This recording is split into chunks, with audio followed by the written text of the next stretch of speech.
a 16-year-old has been shot dead, while at the Old Bailey, a 17-year-old has been jailed for life for the murder of a young footballer. According to a United Nations report, now Britain has actually become the most violent industrial nation. The chances of being assaulted or mugged here are almost higher than in the US. London is more dangerous than New York. Dispatches have been talking to youths affected by a wave of violence that's claimed one teenage life a week over the last year. Chasing the 16-year-old victim on bikes and were wearing bandanas. Some days I wish that just a week would go by without another death when no one even knows why. The teen's left not knowing if he will or won't die. His last breath taken by the roadside. And even though the posters are shown saying put down the knives, most of them don't. They throw out little bins where they're supposed to be thrown, but the deaths are still getting closer to home. In a city where youths wanna be bad boys, following each other like some sort of mad droids, till someone stabbed them remembered in the tabloids. Their life taken away over something as pointless as a mobile phone. Scarier though is when a teenager's walking barely a road from his house, when he's approached, asked where is his home, then stabbed just cause of his fucking area code. And the government haven't got a clue, not aware of half the shots or a lot of crews. Feds will look for hooded boys and stop a few, but ultimately they don't know what the fuck to do. It's a possible rupture aorta, breaking down the foot and falling. Is he gonna be alright? We're doing everything we can. We need to stay as calm as possible. We'll swim back to hospital.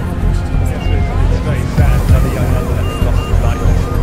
The 15 teenagers who died this year due to gun or knife crime. In the city, most of the crime and arrest rap, but you couldn't find any sense on their best track. Streets these days are like a fucking death trap. We need to see less knives and less straps, but the chances that crime will never fade.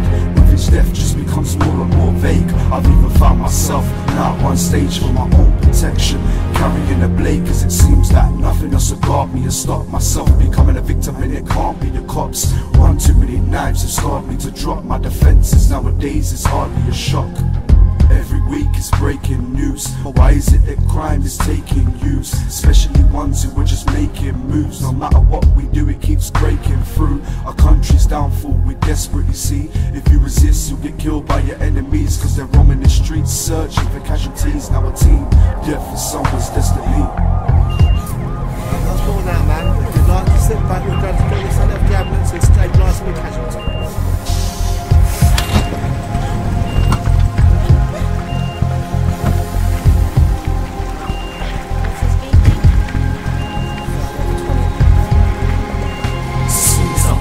City, it's daily sirens. There's never a day to remain in silence. Look on the news and it's mainly violence.